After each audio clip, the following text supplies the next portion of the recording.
of a Bachelor of Dental Surgery. So the examples we have: clinical services, the head of reproductive health and child health, National Health Laboratory and Diagnostic Services, emergency medical services, communicable diseases prevention and control, Uganda Medical and Dental Practitioners Councils. We have examples of positions in Ministry of Health and departments which do not require a Bachelor of Medicine and a Bachelor of Surgery, and we have examples below which can be occupied by other cadres in the health profession.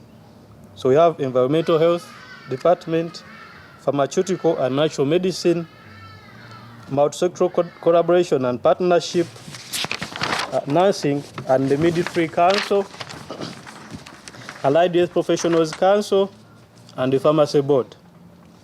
The Ministry of Health ensures that each position, as mentioned above, is filled by the most qualified and skilled professional.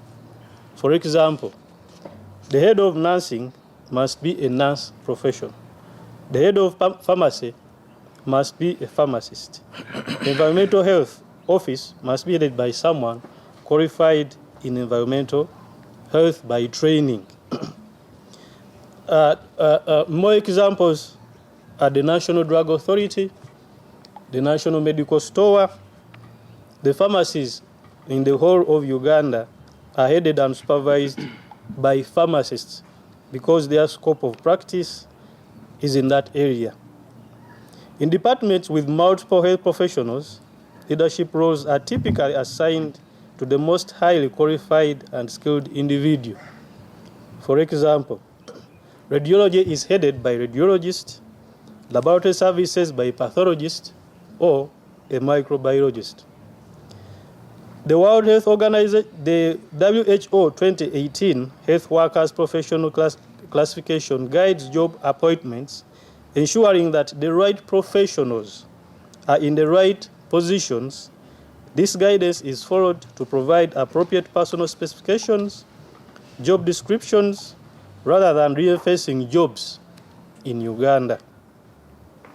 In conclusion, UMA is deeply concerned that the Equal Opportunity Commission Tribunal did not fairly consider the Ministry of Health evidence and submissions in its ruling, some of which has been mentioned above, raising doubts about its impartiality.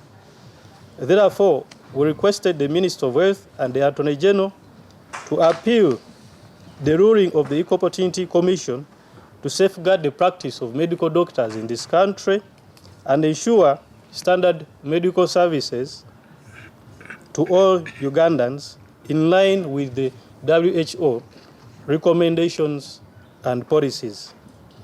We thank the concerned parties who have ensured that the application for the appeal on the ruling of the Equal Opportunity Commission has been done, and we encourage all health workers to pursue the necessary qualifications and training to attain the desired roles in the medical field without using shortcuts as an alternative which may compromise standards and quality of healthcare services to Ugandans.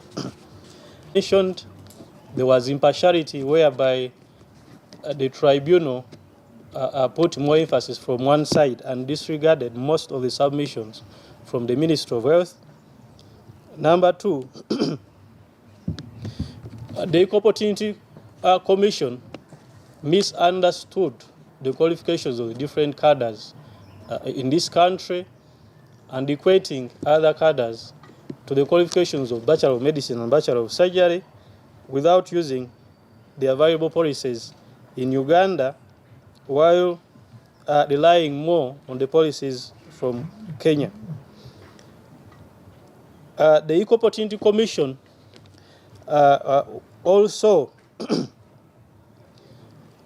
from our lawyers or from our legal team, it is thought that they lacked the jurisdiction to handle such a matter, and the right court to handle such a case is supposed to be the High Court, where we have appealed so that the matter can be heard with impartiality considering the right policies governing, the right policies in Uganda, following the Constitution of Uganda, so that the decisions which may cause harm to Ugandans are not implemented by the government.